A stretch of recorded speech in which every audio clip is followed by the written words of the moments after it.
پھر فرمایا ولا تمش فی الارض مرحا، دیکھو زمین میں اکڑ کر نہ چلو۔ یہ تمرد اور تکبر اور یہ انسان کا اپنے آپ کو کچھ سمجھنا، یہ ہم اس سے پہلے پڑھ چکے ہیں حضرت لقمان کی نصیحتوں میں بھی۔ اس لیے یہ تکبر جو ہے بہت بری شے۔ فرمایا گیا ہے ایک حدیث میں لا يدخل الجنت من کان فی قلبہ مثقال حبۃ من کبر، جنت میں ہرگز داخل نہیں ہو سکے گا وہ شخص جس کے دل میں رائی کے دانے کے برابر بھی تکبر ہے۔ اللہ تعالیٰ فرماتا الکبر ردائی، تکبر تو میری چادر ہے، یہ ایک ایسا لباس ہے جو مجھے زیب دیتا ہے۔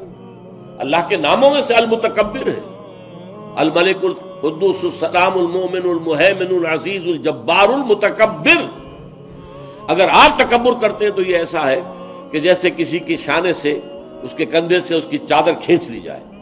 یہ عرب میں بھی اور ہمارے ہاں پٹھان کلچر کے اندر بھی یہ سب سے بڑی توہین ہے اگر آپ نے کسی کے کاندھے پر سے اس کی چادر کھینچ لی تو تم میری چادر گھسیٹ رہے ہو میرے کاندھے سے، یہ تو میری ردا ہے۔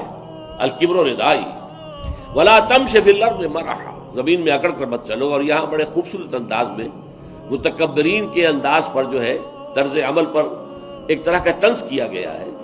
انک لن تخرق الارض، تم یہ زمین پر پاؤں مار مار کر چل رہے ہو جیسے کہ پیریڈز میں ہوتا ہے وہاں روب قائم کرنے کے لیے۔ تو فرمایا انک لن تخرق الارض، تم کتنی زور سے پاؤں مارو تم زمین کو پھاڑ نہیں سکتے۔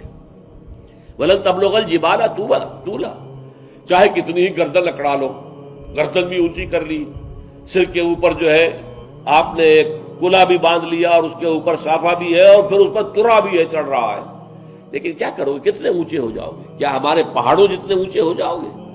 ولن تبلغ الجبال طولا، ایک جو ہے عباد الرحمن الذین یمشون علی الارض ہونا، یہ ہم پڑھ چکے سورۃ الفرقان کے آخری رکوع میں۔